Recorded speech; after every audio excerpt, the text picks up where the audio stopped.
Hold up. My views are my own. You heard it here first. You heard it here first. You heard it here first. Lightning round.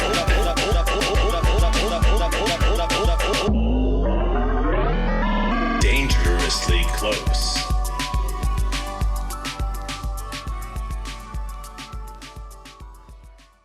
Okay. My guest today is Marina Pirkle. Marina is a clinical hypnotherapist, shamanic healer, and spiritual coach. She has traveled the world to learn and study under the most powerful healers across the globe and believes the power of the mind can heal just about anything. What's up, Marina? Hi, how are you? I am doing absolutely fabulous. I'm so glad we finally got to connect and we're on here. And I just want to say to the listeners, if you thought I was going to start this interview by asking Marina about hypnotherapy, then that's probably because you didn't know she used to be a spirit tour guide at the, I would say, famous, infamous Stanley Hotel. For anyone that hasn't seen The Shining or doesn't know what the Stanley Hotel is, could you maybe just real quick kind of explain what is the Stanley Hotel? And then also, like, just to add to that question, how did you end up becoming a spirit tour guide there? Definitely. Well, it's a great story, and life is, full of plot twists, right? Yeah. My little he's gonna be bouncing in and out in case. So I actually it was COVID. Sorry for a little noise there. It was during COVID, and I was living in Austin, Texas, and at that time I had a full practice. I was loving life, living out on a ranch in this beautiful, Austin reality. And COVID hit. And then right when COVID hit, my sister also passed away. So it was this, for me, my life went from this really beautiful living my best life to all of that, like everything kind of crashing down in my reality. And yeah, I didn't really know what to do with myself in that time. The world was shutting down. I was in deep grief. And so my really wonderful family in Colorado, they're building a healing center in Estes Park. So Estes Park, it's beautiful. And this is where the Stanley Hotel lies, right? This is where this beautiful, famous Stanley Hotel. I had no idea. I am unfamiliar with the geography of Colorado. When you say it's close by, is that like a state park or is that what you mean? Is it Yeah, so there's, the Rocky Mountain National Park is, the famous. So it's like an hour and a half from Denver, Estes Park is. It's beautiful. okay? So basically, I packed my car with everything and I just decided to move. The world's shut down. I don't really know what to do with myself. And I needed to be with family and kind of heal. And so I spent time, on the property and I was doing these, I did my own personal kind of healing work. I worked with a grief recovery specialist, went through my own journey and did virtual sessions. And then I was kind of exploring, this little town, and I stumbled upon this beautiful hotel, and it was closed down at the time. And I found myself just kind of wandering the grounds, going through the maze. And there was just an energy there that I was really drawn to. I was just really, there was something special there. It was all closed, but I found myself wanting to be there every day. I'd grab my tea and go for walks and just kind of explore it. And I started just to kind of feel, I think I'm supposed to be here in some way. They had the opening, the grand like reopening, and I was there. I ended up meeting, the woman who worked with, the HR, and I had a conversation with her, told her, what I did, the hypnotherapy, and I do shamanic healing. And she said, would you be interested in being a spirit tour guide, at nighttime? And I said, Cool. 100%. I would love to, and also, it was very interesting because, at that time I was very connected on this different level with the spirit world because my sister, who I was extremely close to, had just passed away. So I had this different soul connection, and I was really deeply exploring those realms even more. Yeah. And so, yeah, that's kind of how it happened. It felt like this really beautiful, divine, interesting thing. And then it just led to many experiences that I had never experienced personally in the spirit world. I guess I have to ask just because when you say like when you discovered the property and it was closed down and you were wandering around that extremely famous maze, at the end of The Shining, that's the maze that Jack Nicholson is chasing his or I guess Jack Torrance is chasing his family through. And Yes. did you not feel any kind of like sense of maybe like that it was ominous or anything? I mean, just because of the history of it being in two horror films now, because it was in Doctor Sleep as well. Yeah, it was very buzzy, I would say. It was very active, it was very buzzy. It was very, it was kind of fascinating being there because there were some days the energy felt very bright and light, and there Yeah. were some days where it didn't. There were days where it felt on the opposite. It was because it really is this vortex, it really is this portal, the Stanley Hotel. It's for me, I've traveled the world and it definitely is the most active place spiritually that I've found. Do you know why, maybe anecdotally, why Stanley Kubrick decided to film there? Like, I mean, do you know what some of the decisions behind the scenes were for that? Well, and here's something very interesting is The Shining actually wasn't filmed there at the hotel. A lot of people don't know that. So The Yeah. Shining was inspired by the Stanley Hotel. So the story goes, that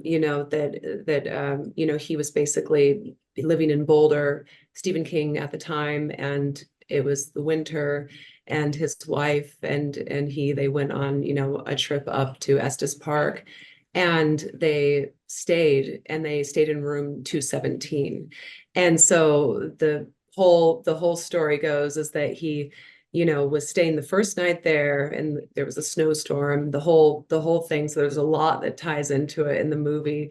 Yeah. Woke up, I think at 3 in the morning, he had this terrible nightmare. And this nightmare was that his son was basically being eaten by that fire hose in the hallway, right? Yeah. And it was this terrible, terrible dream. So he was completely like petrified, but woke up, went onto the balcony of room 217, lit a cigarette, had a whiskey, and then he basically channeled the whole outline of The Shining Yeah. there on the balcony. So it was fully inspired, by this space. And, I believe he really channeled something in his dream there, so there's so much going on there. But yeah, a lot of people don't know. They go there and they're like, oh, it was filmed here. But yeah.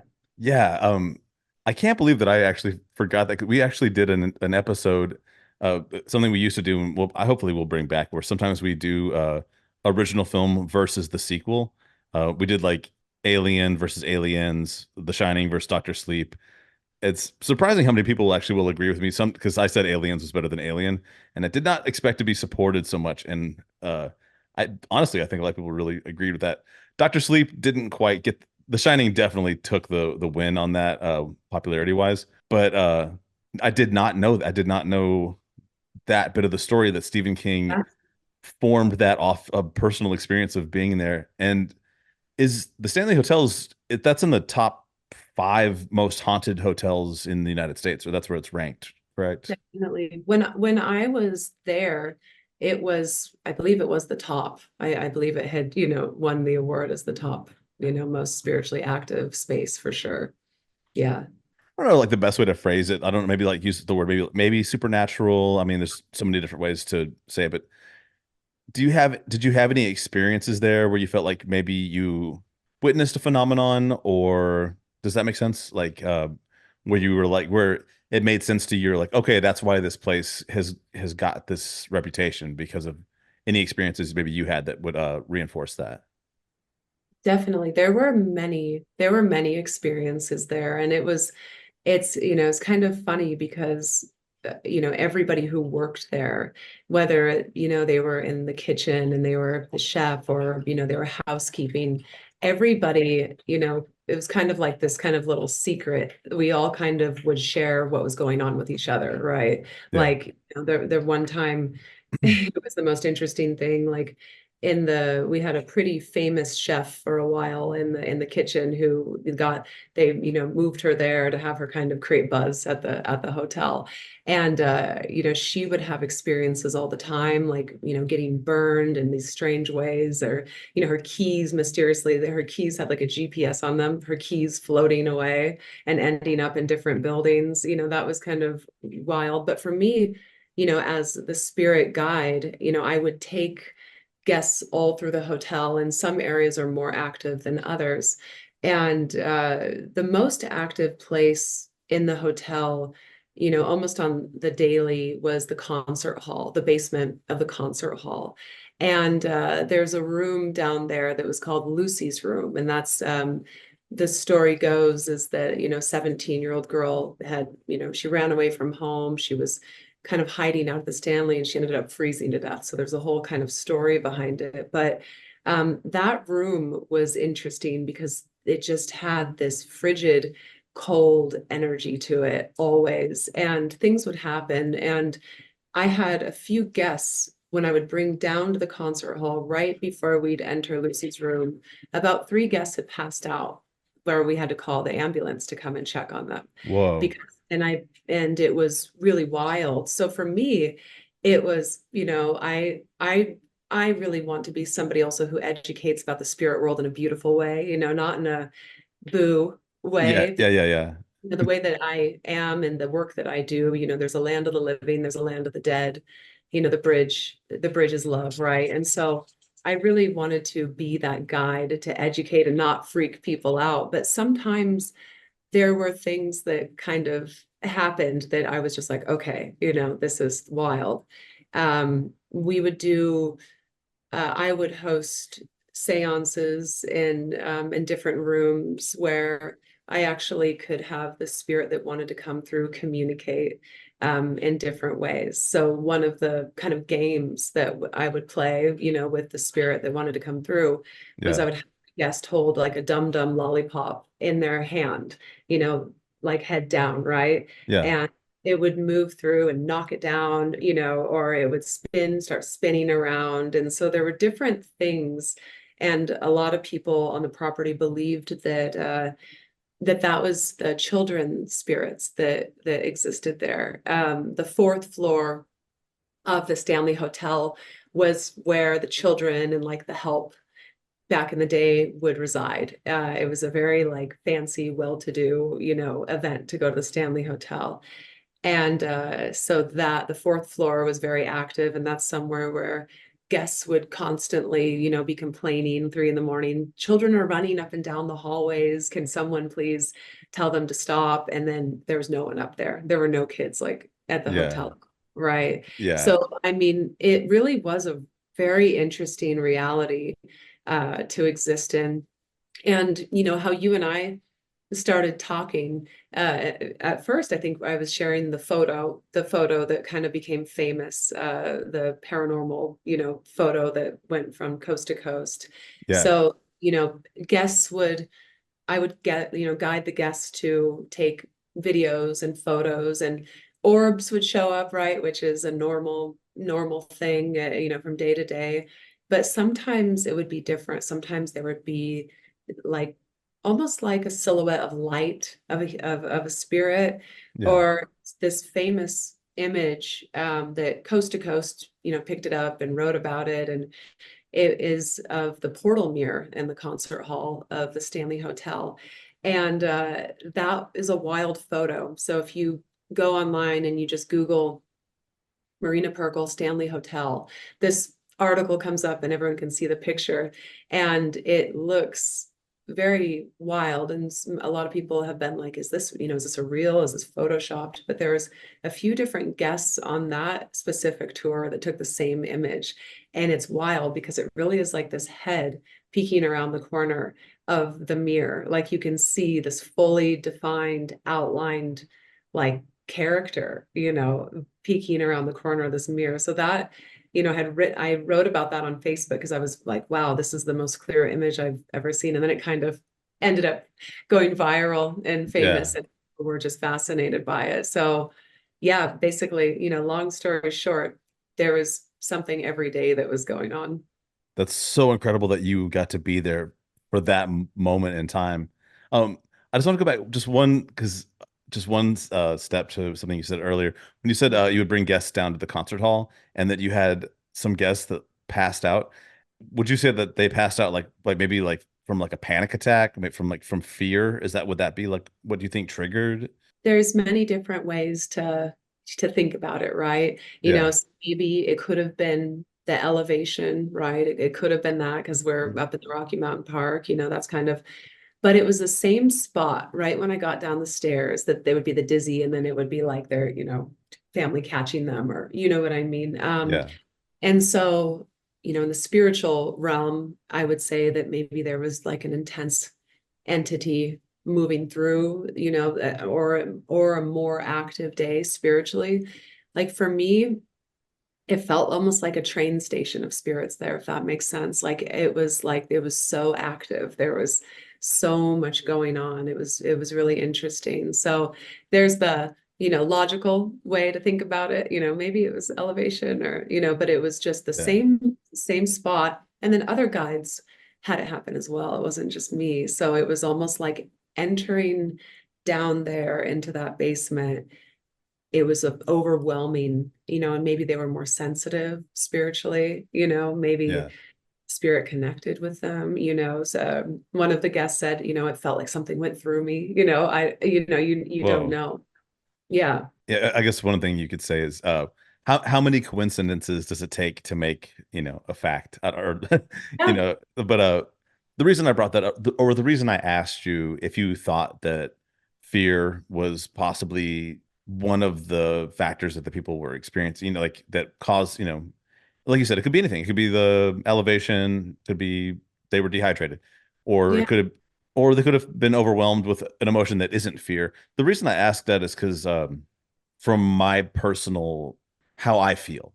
If I was in a place that I truly felt was haunted, and I felt that there was like paranormal activity, especially like, the way Hollywood really, really hit for so long, from Poltergeist to literally like the movie Paranormal Activity and stuff like that ghosts are menacing. The spirit world is horrifying. And psychologically, I don't know, maybe that's what we need that cathartically.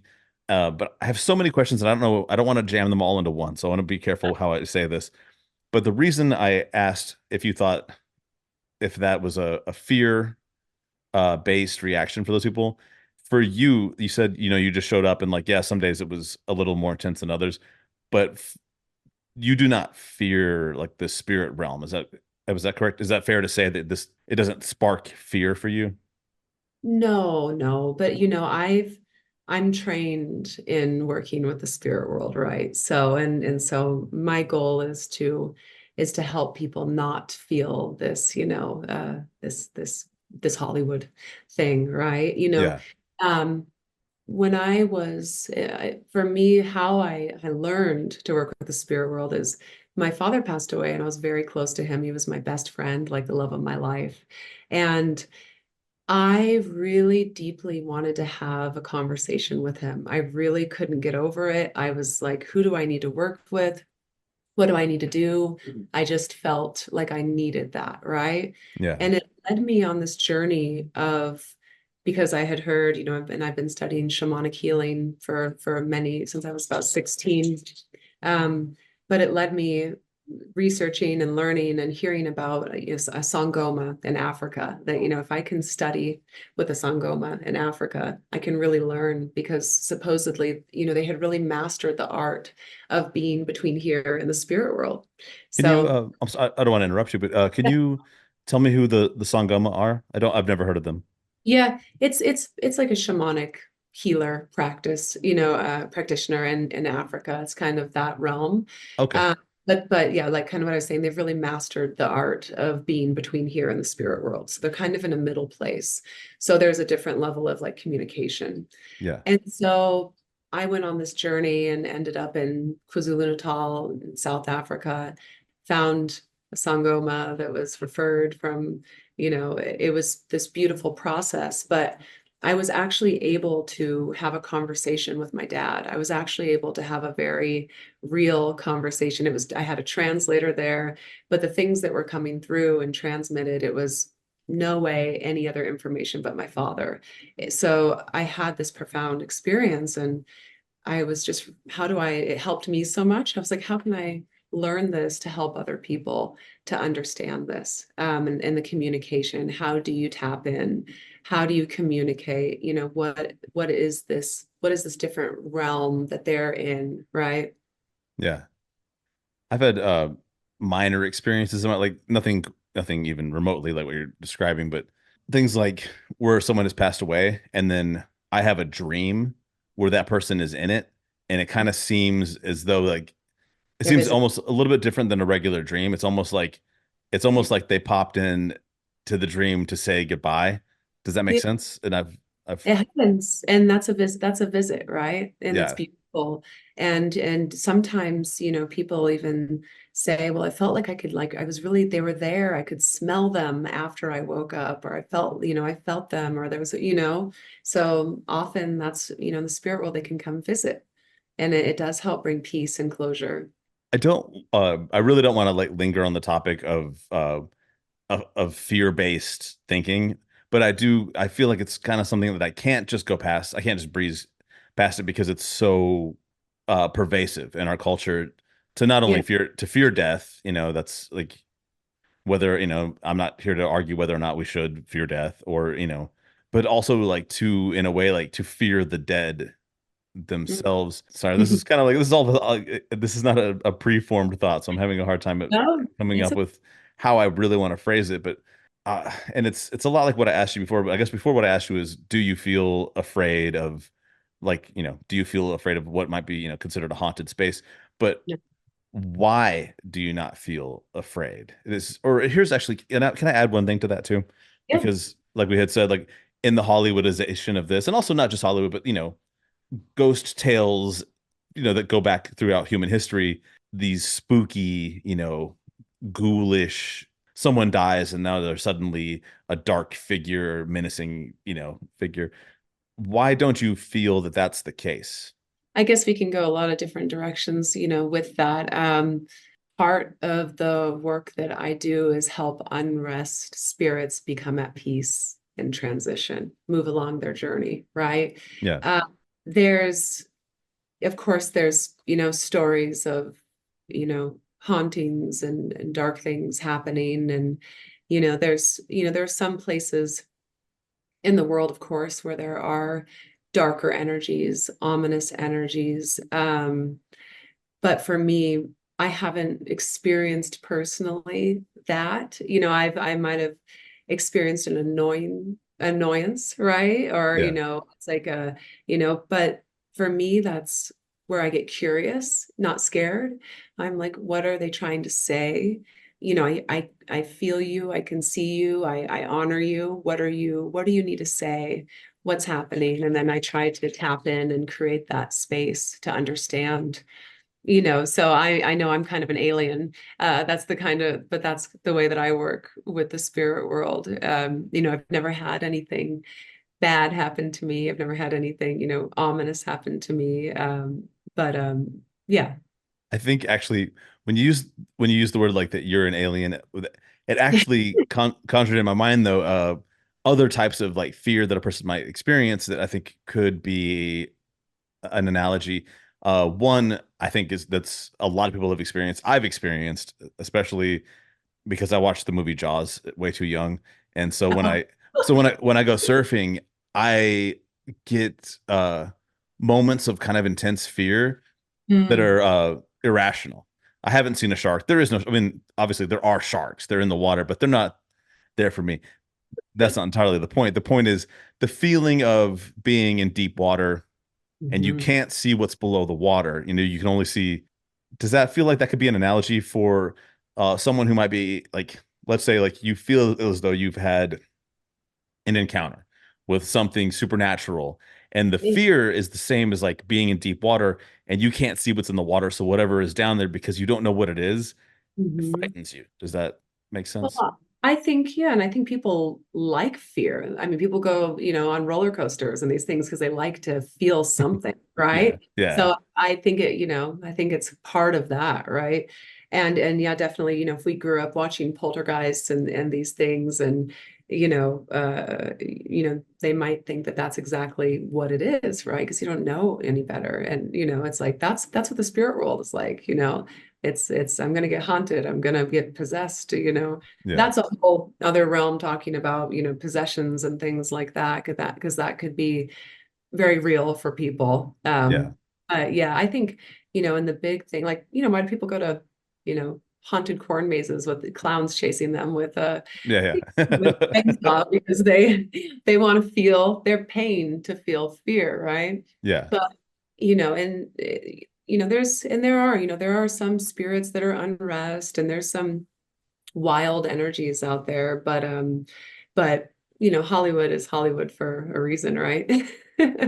I guess, and that leads me to the one thing I do have to ask, and I don't want to be, and I don't want to sound like I'm being silly, but because that's, traditionally in all the ghost stories, the idea is that like an entity or a presence or however you might want to describe it from the spirit world or from another realm can affect the physical reality we live in. Do you think that's a possibility? I do, and this is kind of like a case by case situation, right? But Yeah, I do think that could, in certain situations, but it's not, it's not super common. It's not super common, right? yeah. Yeah. Yeah. And then I think there's also too, I guess there's been instances when we briefly touched on possession, and oftentimes it might be more of an undiagnosed case of schizophrenia, and but could be so frightening to the people around that person because it truly does seem as though like a dark force has entered them, and I think Yeah. I think there's even been some lawsuits in the past against like the Catholic Church for because someone should have been treated for schizophrenia rather than uh exorcism. I don't know. I don't I don't want to go down that road too far. No, there's a whole there's and if you wanted to talk about, I think that's a whole nother podcast talking about entities and spirit release, and Yeah. that is a realm. Actually, there's a book by, actually I was just reading it today, Spirit Releasement Therapy by Michael Baldwin, and he talks all about the different entities and energies, attachments, and how, it used to be able to kind of understand what the entity was attaching to someone, and it was diagnosed with the mental illness, and they would work, it's really interesting, that realm. Going all the way back to where we started, when I said, how'd you get in there at the Stanley Hotel? And of course, you explained, that you were just speaking to was the woman in charge of HR. Is that who Yeah, got you yeah, involved? And you just yeah. kind of said your background and, hypnotherapy, all that stuff. Obviously, of course, they would hire you. I would have hired you in a second. I would have been like, I was excited. I was like, you're hired on the spot. Oh. But a much broader question would be, how did you find your way into becoming a hypnotherapist? Like, what drew you to that profession? Yeah, well, as I kind of talked about a little bit, I've been studying shamanic healing, energy work, since I was pretty young. I was 15 when my dad was diagnosed with cancer, and loved him very much. And the doctors told me, he has 6 months to live. So we were best friends, and he didn't really have anyone else besides me. So I became his caregiver. And the doctors were very set on, he has 6 months to live. He's not going to really past that. It might even be shorter than that. Hmm. And me, a spry, teenage girl who loved her dad more than anything, I was like, nope, that's not going to happen. That's not the reality, but thank you. I just was very set. And that those 6 months with my dad ended up being almost 5 years together. Oh, So wow. so I took care of him. And during that time, I learned everything I could, Eastern medicine, Western medicine, anything, energy work. And, even convinced my father to go live in Costa Rica for a month in the jungle to work with a shaman. He, at this point, things were working that I was learning, and it was beautiful. And, love makes you, sometimes puts you on your purpose, I think, right? Yeah. And that really is what fully launched me into doing healing work and really understanding, okay, yes, there's this kind of medicine, but there's side effects. I saw my dad going through all these different terrible side effects from all the different medications. And, I was taking them off, putting natural things in, and then understanding, I understand from a very deep level then, like how emotions become trapped in the body and become illness. I really understood it at a young age, Yes. understanding dad's whole story. And so, then basically the journey just progressed. I traveled more, I studied under more healers, just soaking up everything I could after he passed. After he passed away, I went back on that journey. And then, I was working on one of my clients, and he said, you really would be a wonderful hypnotherapist, all this the work that you're doing. And he said, one of my best friends is Randall Churchill. And he said, I want you to go study with him. And so Randall Churchill is the teacher of teachers in hypnotherapy. I had no idea, but I was open to it. And Yeah. going to that school and meeting Randall, and he's like the head wizard. I mean, you think about Harry Potter and you think about, it's like he's a modern day, like magical human and just so powerful. Like he founded dream work and hypnotherapy. He's just fantastic. And so going to school there, I just realized all that I had learned wrapped up into this, being able to use it with hypnotherapy, really to be able to work on the subconscious mind, clear the subconscious mind of traumas, being able to trace it back from the original point. It was just amazing. And, 30 people from all over the world were in this program, and all 30 of us completely transformed. We were completely different people by the end of the first 30-day part of the program. And so it just was pure magic because, our conscious mind, we can only get so far, but our subconscious mind, like what you were talking about with Jaws, well, that's embedded in your subconscious. You Yeah. watch that movie as a cute little boy, scared the hell out of you, but it impacted you, and it's embedded in your subconscious mind. So, with what I do is, you can kind of trace it back, understand when it started, emotionally clear it from the mind, clear it from the body, clear it from the subconscious. And then you stop seeing the world through this lens, right? This kind of lens that maybe isn't beneficial to you anymore. Yeah. Can you go back just one moment? It's something you said, and I don't recall how to phrase it, but it's something I truly do believe in. And you had said it. Correct me when I start getting close to what you said. Yeah. But it's kind of like emotions, maybe events, traumas, being embedded in our physical body. Does that make sense? Yeah, definitely. You said it in a much more eloquent way than what I just said. I just babbled just now. But Definitely. d- Definitely. I just recently heard like a parable, because I get mad about stuff all the time. And I'm really working on it. I'm really working on it. No, I actually, well, because it's funny, we talk. I think we're going to talk some more about grief, but I had, for the longest time, I couldn't process grief, and Mm. so it was transforming into other emotions instead of the one it needed to be. And I actually really went through a journey of that too, because I was actually feeling guilt for things Mhm. that were not Yes. necessarily like my fault. Like, I didn't kill any of my friends, but when they die, I always, like, 100% have this whole "it's my fault" era, and then that doesn't go away. And the little thing I heard recently too about anger was, it's something about, I think it's a very old story, and I don't know where it's from, but it's a farmer's son, and he's always angry, he's always pissed off. And the farmer was like, every time you get angry, go hammer a nail into this fence post. And so he does, and he's always angry, so he always hammers a nail to the fence post. And then one day he's done, and the whole thing's just full of nails. He can't put any more in there. And he's like, okay, now every time you get angry, go pull a nail out. And when he's done, he's like, now look at that fence post, and it's, riddled with holes, and it's just ragged and destroyed. And he's like, anger leaves a mark. And Yes. so I don't know if that speaks much to your point, but it's I'm trying to get to what you're saying about uh Mm. our psychological reality affecting our physical reality. Totally. And you know what you said about grief and guilt. Grief is a recovery. After I lost my sister, I had to go through my own recovery process, and there was so much, but there's all the different emotions there. And guilt is kind of where there's a stuckness because it's, I should have done this, why was it them and not me? Or what was our last conversation? And everything, it goes through all these different realms, and guilt can really get stuck in our physical body too, that the guilt of grief especially, it really can.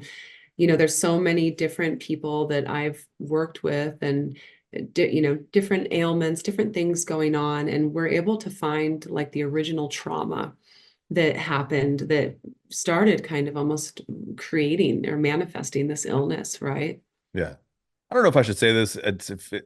I mean, it's a little bit personal, but it's my a good friend of mine just passed away literally 2 weeks ago, Um, and this is the first time in my life where I've addressed it in a way unlike any other like way that I've ever done in the past. In the past, also like I found it difficult or almost impossible to cry, mm, and there's other things, but what I did is I was like, I have to cry. Like if I cannot hold on to this for years and years and years and years and years and hope that I cry someday. What just happened before? I've had a friend die one time, and it took me like 3 years before I ever like shed a tear on it. Uh, yeah. So it's and too hard. that's Hard to that's feel there. It's hard to go there, right? yeah, and it's like I think it's also that's cultural, part Mm, of being raised in like a world with like toxic masculinity. But this one, I was like, I've got to face this. Immediately had to face my guilt about it because I had to mm, think about our last conversations. They were not good, like yeah. they were negative. So I had this whole like I should have been there. I should never have said the last thing I ever said to him wasn't, There's I don't like if only that hadn't been the last thing I said to him, on and on and on and on.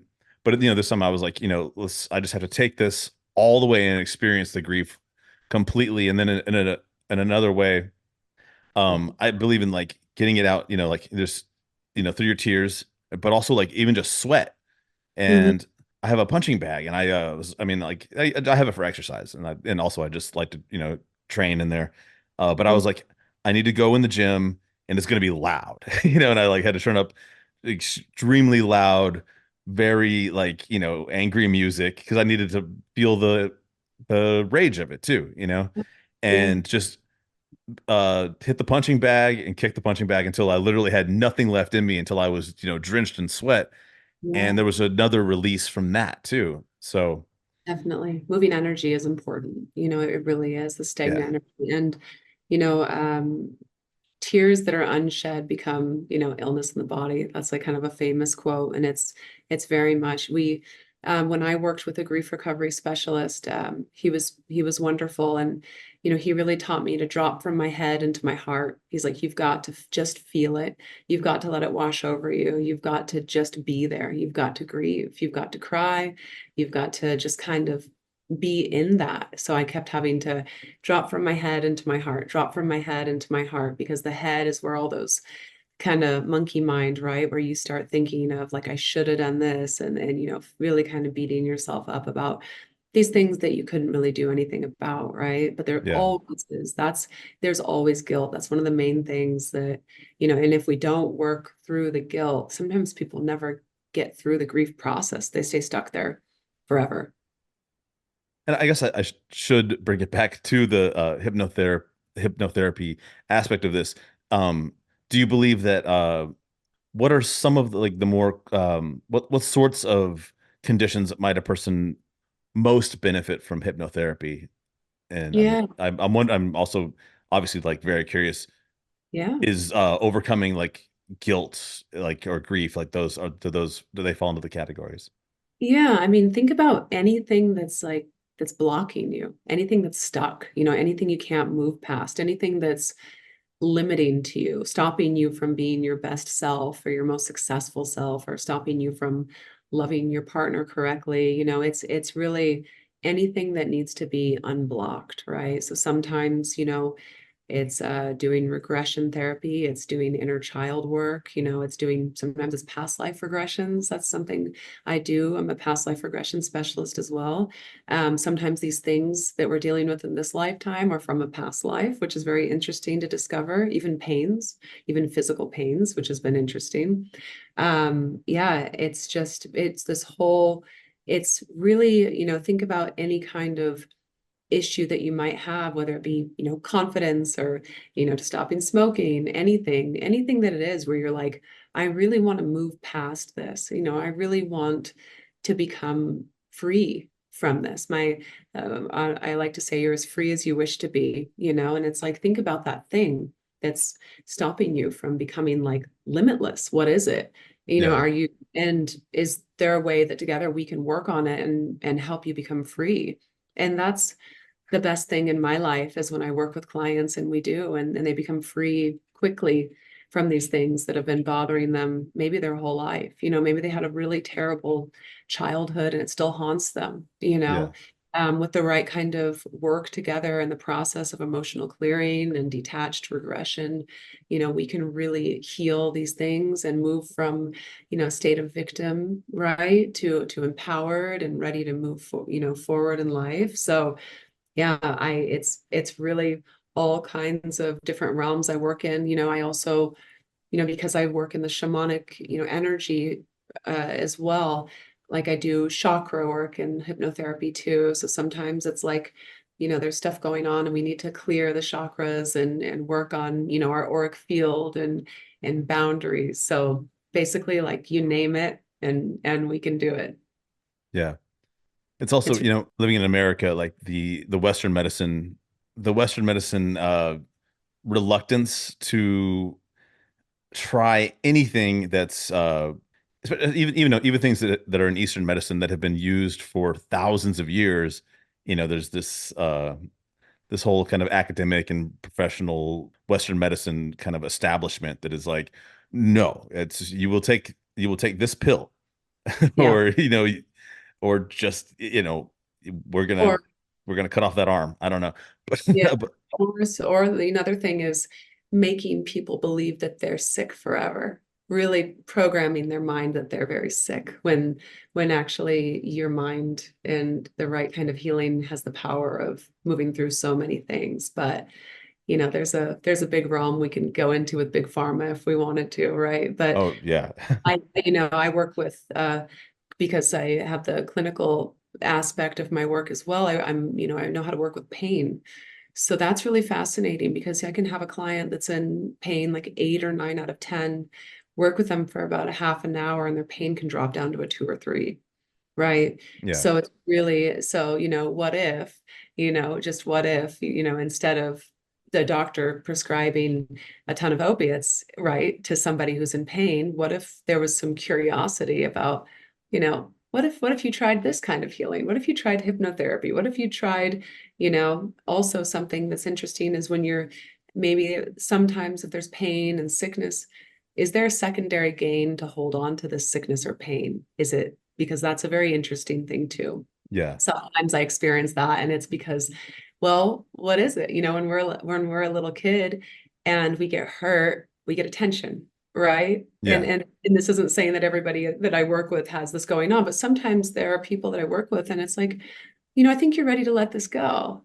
And it's like, well, am I going to get the same attention from my husband anymore if I'm not sick? yeah, That's come up before, which is really interesting because it's like, so the secondary gains is something that sometimes it's like, do you want to be well? Do you yeah. want to be free from this, or do you want to hold on to it for some reason? And is there something in it for you, right? Is there, have you become addicted to that story? Have you become addicted to that story of you being the victim? Have you become addicted to that story? Do you know what I mean?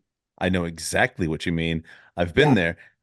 It's Yeah. almost, and do want to say, too, going back, when we were talking about kind of like the establishment, and it's almost, I don't want to be like I'm trying to say crazy things, but it's like, it's almost like a Munchausen syndrome by society. It's, It making is. making Yeah. you believe you're sick when you aren't, or making you believe you're sick from something that's not why you're, I mean, maybe you are sick, but it's not what you're being told. But then also you just open a whole new door to, like, with the idea of holding on to your sickness when, but why, like, that's something to explore. And like, and everyone has their own personal Yeah. journey. They're going to have, sometimes you might have to just face a really, really hard truth. And you've got something wrong with you, and there's a way out, and you're not taking the way out. Why are you not taking the way out? Definitely, definitely. I mean, and that goes a lot of different ways. Sometimes it's, it could be the people who are surrounding us, telling us that we're never going to get better. I mean, even for example, with my father, he did pass away eventually from cancer, but the doctors promised that it was 6 months or less, and I had him almost 5 years. Yeah. So I believe that your diagnosis is not your prognosis. You can question it, but if you start to take it in, if you agree, if you make that agreement, okay, I'm going to die. 6 months, that's it. So I'm going to die, I'm going to die, I'm going to die, waking up. But if you can have the right surroundings and personally empower yourself, I've seen amazing things happen. Amazing thing happen. Even one of my teachers in hypnotherapy school, Cheryl Canfield, she wrote a book called Profound Healing. It was originally going to be named How to Die Well, Yeah. because she found out that she had this, form of cancer. It was fatal, and back when this was diagnosed, there weren't a lot of options. She was going to go, and they said the only way to like help this is this major surgery. Well, the night before the surgery, she had this dream that she died on the operating table. She wanted to be alive just long enough to meet her grandchild, right? So she's like, I'm just going to try to live well. I'm going to try to extend this and live well to meet them, right? Yeah. Well, what happened was she ended up making these profound changes in her life, from forgiveness, from working mind, body, spirit, to changing her whole environment to like this inspiring place. There's so much. The book is fantastic, that she actually beat the cancer without any treatments. She actually beat it. She actually did. And it sounds remarkable and crazy,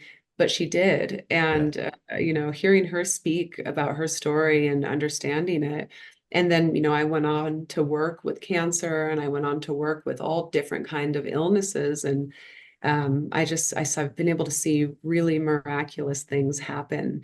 If you're able to really control your mind and really not take in everything that somebody's saying to you. I Yeah. think I think if my dad, I remember having the conversation with him, and he's like, only 6 months, kiddo, we better make it good. I'm like, no, that's not true, Dad. Don't believe him. Yeah. Something in my funky little teenage Marina self was like, don't believe them. I just knew, whether it be spirit or God guiding me. And we lived well. We changed the diet, we changed environment, we tried different things, and it ended up being, really a beautiful experience together and the greatest learning experience. So yeah, I definitely would just say, if you go to the doctor, I just had a client, a couple weeks ago. She's like, Marina, I have breast cancer. I went to the doctor. I have breast cancer. I know it. And I was like, are you sure? She said, I did the biopsy, but I'm pretty positive it is. I Hmm. felt it in my soul that she didn't have it, but I was like, but there was much more stuff going on emotionally with her, actually, where she needed to do healing. So we dove in and did different levels of healing, and she was fine from that. But sometimes it was very interesting because there was like an underlying like real depression and some unhappiness going on there. And she's like, it was almost in a sense of like, did you want to believe that you had cancer? You know Yeah. what I mean? And it's an interesting thing, but what would that bring you? Would it bring you time off work so you could rest? Are you just exhausted? Do you know what I mean? It's a really Yeah. interesting realm when you really get into it, and then it's like, okay, well, say you do have cancer. What's our treatment plan? How are we going to love the cancer? How are we going to help heal the cancer? It's kind of how instead of killing it, right? There's Yeah. already enough energy going on there. So I mean, there's so many different realms we could dive into, but I've definitely seen amazing things happen, and it's part of the reason why I'm so passionate about it. I was working on a client who had plantar fasciitis. It's like, in the bottom of the foot, they couldn't move. It was just like affecting her whole leg and everything. And as we unwound the emotions that were tied up in there, part of it was like moving forward in life, you know what I Yeah. mean? Things started to release and she stopped having to get cortisone shots in her foot. You know what I mean? Like it just Yeah. like crazy stuff happens all the time, but it's like, are you ready to let it go? And is there any gain in holding on to it? I usually will start off with that. Yeah. I have a couple. One is I have actually do have a family member that was beat a form of cancer in a non-surgical, non-chemo way. So Yeah. that's kind of spoke to me when you said that. I was like, oh, I've actually seen that happen. And then it's kind Yeah. of funny when you said plantar fasciitis. I have skateboarded my entire life and started Ah, very young, and I have you know spent so many years. And now that nowadays when I go skate, it's much more. I skate ledges and like little, it's a lot more for a chill, while. Used to be wild. older man skateboarding. But from throwing my body down large sets of stairs repeatedly over and over and over and over again. I got so many little injuries like that. But yeah, a lot of that stuff, it's amazing what you can do. And I've actually I have declined two knee surgeries and both times Mm, healed 100%. Like I neither one of my knees feel like anything ever even happened to them. They feel great. I feel mm. like I'm sure some people are at home being like, "Shut the hell up, man! My knees," like because like talking about how great your knees feel probably it makes a lot of people feel like shit. So I'm sorry, guys. Hopefully Uh, not. actually, wait, no, it does hurt. It does. It makes a bunch of crunching sounds, but no, they work just fine. Um, Hopefully, hopefully it inspires, hopefully instead of making them feel like shit, hopefully it inspires them to look at if they want to let it go and explore different ways of doing so, right? I think I've told this story before on the podcast, but it's very short, so I'll just tell it again. I Yeah. tore my MCL. This is some number of years ago. Not, it's less than a decade ago, and at the time I couldn't do the job I was currently doing because I couldn't walk on that leg. It Mm. was my left leg. So yeah, that makes sense because I had to drive. So I started driving Lyft because I could only use my right leg and I couldn't walk. So I was like, and I was just letting it heal and doing physical therapy. And one night, I live in Nashville where there's like always tons and tons of drunk people to pick up downtown. So if you're a Lyft driver, you can make a decent, Cool. amount of money doing that. And I picked up five rowdy drunk people who all turned out to be physical therapists. And they're Oh like, my "What?" And they're like, "What are you doing driving Lyft?" And I was like, "I tore my MCL and I don't want surgery, so I'm just sitting it God. out here in the car." And every single one of those physical therapists they were like, "You made the right decision. Like that, don't get that surgery, especially not for like the level of Good. my injury wasn't like a straight through tear. It was still connected. And anyway, it was just kind of I don't know. I It's a really want to confirmation. I really, That's a really went on a compliment. tangent. No, it's the universe was helping you there. I think that was a confirmation from the universe. You did the right thing, right? Yeah. Oh yeah. And I'm so glad I did it. I mean, the surgery would have been there. I mean, all that recovery and loss of money. But I want to ask you this.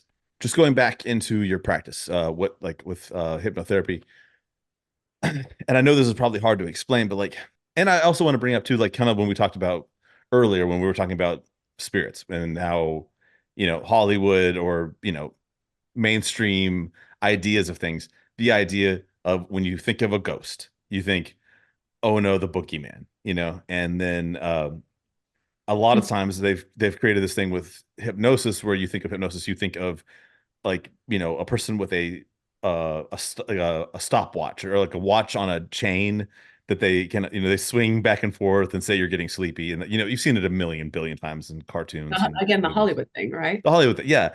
And so obviously that is not how it's done or what it is. Yeah. Um, could you maybe just kind of give me a brief understanding of what hypnosis is? Hmm.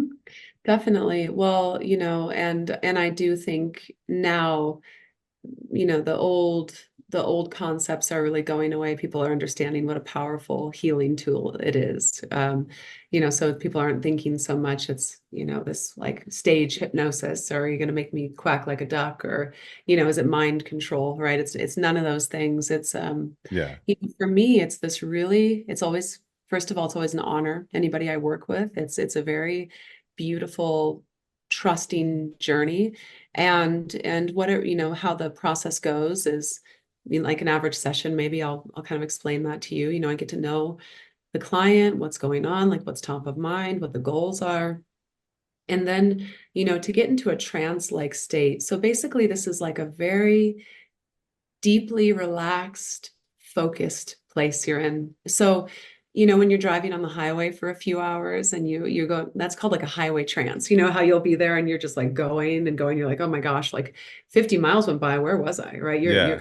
trance-like state. So it's a little deeper than that, obviously, but once my client is in this very deeply relaxed trance-like state, I can speak like very directly to the subconscious mind. So I'm able to work with the subconscious and not just the conscious mind, right? And obviously the brain waves, everything is very slowed down and calm, and it's very clear. So then, the process of the session really differs to what we're working on, right? If I'm working on inner child work, then that's one thing. So, but yeah, I think that it's just this very beautiful, trusting journey. And a lot of people say, well, how is anybody not able to be hypnotized? And I really haven't experienced anybody that hasn't been able to go under hypnosis, right? Yeah. For them, it does feel like they're somewhere else, though. It feels almost like dreamlike for them, and it's using a lot of guided imagery. I really create like these cool environments, whether it's the sanctuary I set up for them, where it's this beautiful nighttime garden with the moon sparkling down to do this very intense, beautiful healing work, or, it's really so it kind of transports you to a different world for a while, and you're able to really do this work in a beautiful way. I try to make it as beautiful as possible. Even if it's like, say, I'm working on a deep trauma, it's like you can do it in a detached way where you're not you never want to re-traumatize somebody, right? But sometimes you do have to go back to the event Yeah. to emotionally clear it for them to move forward. And I'll tell you, emotional clearing is very real. And this is where speaking to, emotions getting stuck in the body and illness, sometimes working with people, tears come out, of course, but sometimes people even have this physical vomiting. I've had this happen numerous times when I'm working on some really heavy stuff. Yeah. So, unfortunately, I've worked on rape cases. I've worked on some pretty intense stuff. Nothing scares me. So, I take everything, but when we've done emotional clearing on some really, really intense stuff, really intense traumas, sometimes there's this release. So then it's almost like, looking in this bucket and like I can see, wow, that's dark. They were holding on to that for a long time. One time Yeah. it sounds wild, but one time it was just like this gray liquid coming out of them. And I was like, wow, cool. Like Yeah. this is their body. I'm like the only person who will see someone throwing up. Yeah. Better Cool. out than in. Yeah. That's a whole, that's a whole other journey of talking about, attachments or possessions, or, it's like sometimes we have these just dark things we're holding on to in our physicality that cause this depression. And, after this one woman I worked on, and within a month, she ended up losing about 15 pounds.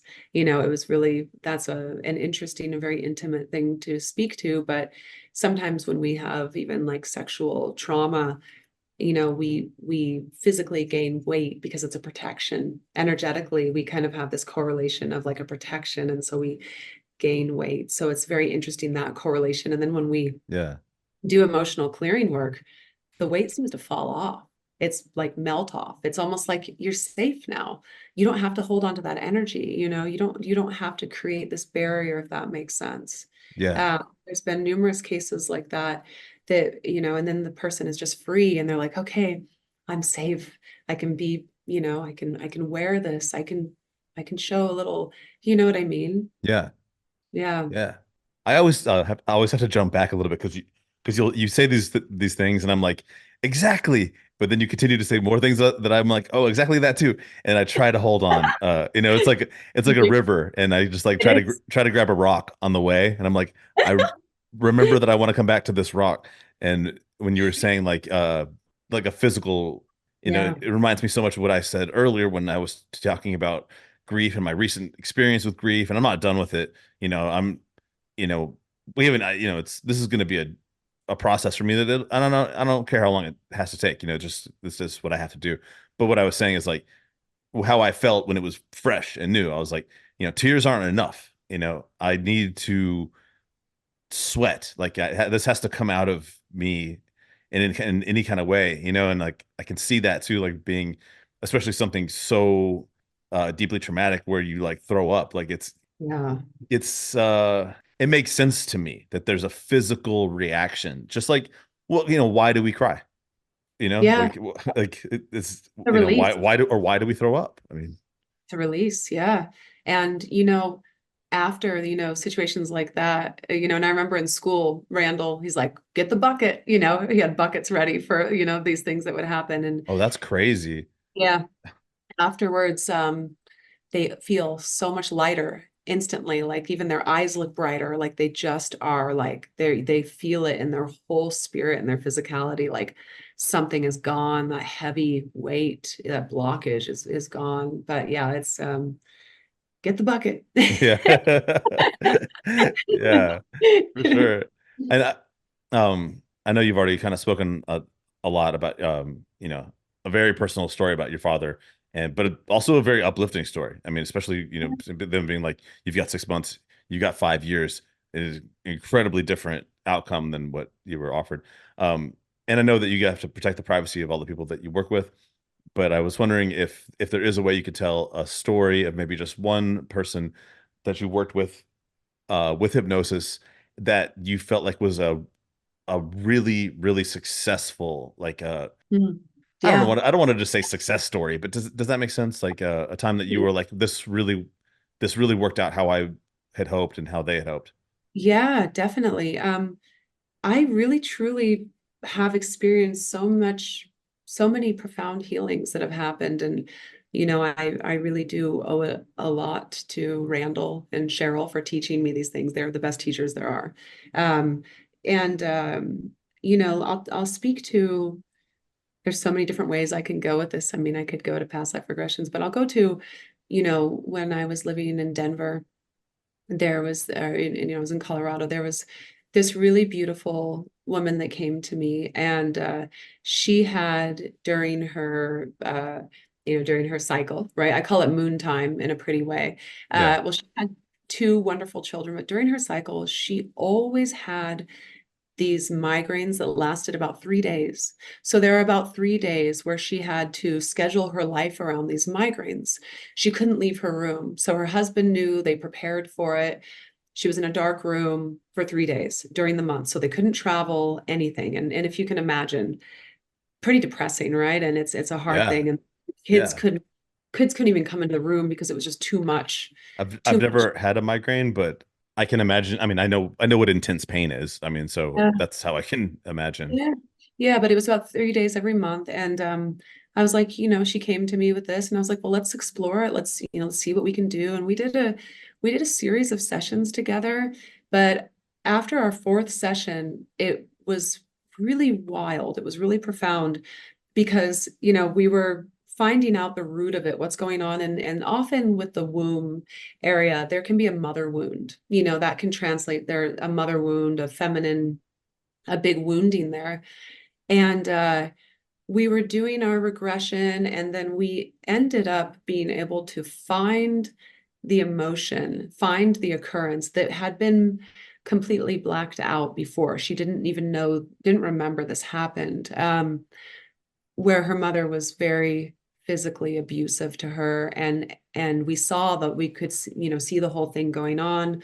We did this emotional clearing, like it was a wild journey. Her mom like had beaten her with a phone. It was terrible. This woman went through some terrible stuff, right? Yeah. And we ended up doing some really deep healing, clearing, empowering her, doing the womb healing. And, she came to all these, revelations, had the biggest cathartic release, like cried buckets, and it went away. It went away. And so now this person is completely clear of it. And she's totally, those went away. The migraines went away. The pain went away. So now she lives a normal life and she doesn't have to spend 3 days. She doesn't have to take any medication. She's Yeah. completely, it's gone. Right. Yeah. That was, That's incredible. yeah. That's a that's I mean, like that's kind of more than I had hoped for when I was just Yeah. thinking like I was I'm like, you want magic? I'm going to give you magic. No, so and I still, check in on her time to time and she's doing great, but it was wild. So that little girl, like that little version of her was just so like wound up and constricted and scared. So, it went from, a process of regression work to womb healing to inner child work. But now she's doing great, and like some of the testimonials that people write for me, I just read them. I'm like, I wonder if people believe, these, that, when they read them, but it's profound. It's yeah. truly profound healing that occurs. And there's nothing that makes me happier. It's my purpose, and it helps me make sense too of my father passing. It helps me make sense of my sister passing. Because I'm like, well, all of this pain and everything that I went through, it really helped me to understand all of it on a deeper level and be able to hold this for the community and emphasize it, emphasize in a different way, and to be able to, yeah, it led me to do this. So anyways, there's nothing that makes me happier when I hear this. It's like, and especially, when I can get people off, pain medications, and antidepressants is a low-hanging fruit. I get a lot of people off of this, and Yeah. nothing super wrong with for like a little bit, if it's a nice little help, Yeah. and not saying that not, sometimes people really do need those things and have different imbalances, so I won't go there, but sometimes it's heaviness that needs to be let go. Sometimes it's they're stuck in a bad relationship, or they're stuck in something and they need help to become unstuck, and then they're not depressed anymore, right? Yeah. There's a term I learned recently, and I'm probably almost certainly going to say it wrong. I think it's both and I think that would apply to like what you just said, like Mhm. someone who has an actual like chemical imbalance, they're Yeah. gonna need the medication. That's just that's and that's just how it is. And but that's okay. Like some people live fantastic lives and they're on that medication their entire life. But at the Yeah. same time, you could say both, and so you could say, well, yes, this medication does work, but you can also add in a practice, possibly hypnotherapy, possibly just if you even want to just do it alone and create your own meditation practice.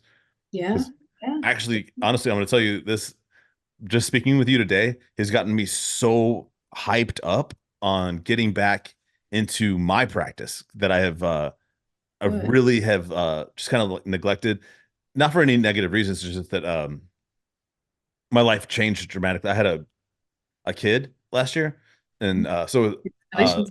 so I was like, yeah, thank you. And I was just well, a lot of this past like several months has been like figuring out what is a dad, like how am I different, and like and it's not You are. even just that, but it's also just like it's just the responsibility itself had kind of I don't know, that's neither here nor there. I'm kind of going into a tangent, but what I'm saying is I All had good. I had been in a like a kind of a developing a better meditation practice than I had ever really had before in my life. Mm. And so now I just feel like really hyped to get back to it because it's the benefits really are there. And it's just, so I have anyway, I have too, and I'll send to you a free recording that I like to send out to people, and it's a process that I created. It's my own magic marina process. It's called the subconscious garden of the mind, and in this recording, it has frequency healing behind it, so it does this extra healing. But you're able to go into this hypnosis and able to see all the beautiful things in your life, and then we're able to see the weeds, we're able to see the things very clearly, the blockages that we need to let go of. So it's really cool because sometimes we don't know. Sometimes we feel like we're in a funk. We don't Yeah. know, but this really helps to get clear, of what's going on. What do I need to let go of? What do I need to water? Yeah. I'm happy to send that to you I after. would love that. Please Yeah. send that to me. I would I would be absolutely, yeah. I'm kind of like stuttering and kind of going all over the place, but Oh, you're that's great. me, and that's just how I talk. So people are used to it. You're wonderful. You don't need to say sorry to me. It's been perfect. This has been fantastic. Marina, I have to say a couple things. One, I have to say thank you. I'm going to thank you for more than one thing. Thank you for being here today. I appreciate it so much that you took the time to talk to me. Two, thank you so much for getting me hyped back up on my own kind of like spiritual journey, my own meditation. Something I just kind of like, I leave that path sometimes, and then it's always cool to get back to it. And I think you were the person I needed to talk to get me thinking like, hey, this is the thing I haven't been doing in a while. And just thank you for everything you do. Thanks for telling me all the awesome stories about the Stanley Hotel. That was wild. And Yeah, yeah, definitely. We'll have to do a second podcast, I think. I think so as well. But I do have to ask you one last question, and that's where can people find you, follow you, and just anything that you're willing to share about all that. Definitely. A lot of people like to follow me on Instagram, and I feel like it's kind of this nice, easy way. People DM, and it's Modern Day Magic Woman is my Instagram, and then my website is modernmindalchemy.com. So that's the website to go to if you'd like to. And yeah, I live in Santa Fe, New Mexico, so I do in-person healing here, and then I do sessions all over the globe. So yeah, Cool. Zoom works just as well with hypnosis, magically enough.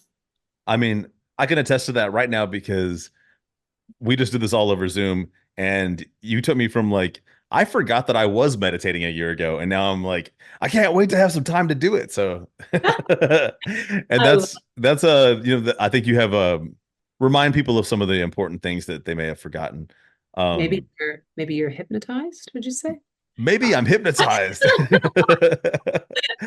I do feel relaxed, but Good. this has been a relaxing day in general. Sweet. Uh, Marina, I have to ask you. Wait, I don't have to ask you anything. All I have to do is say thank you one more time. Oh, Thank you so much for being on the podcast, and I hope you have a fantastic weekend. thank you so much. And it was an honor, and I'm excited to talk to you in the future.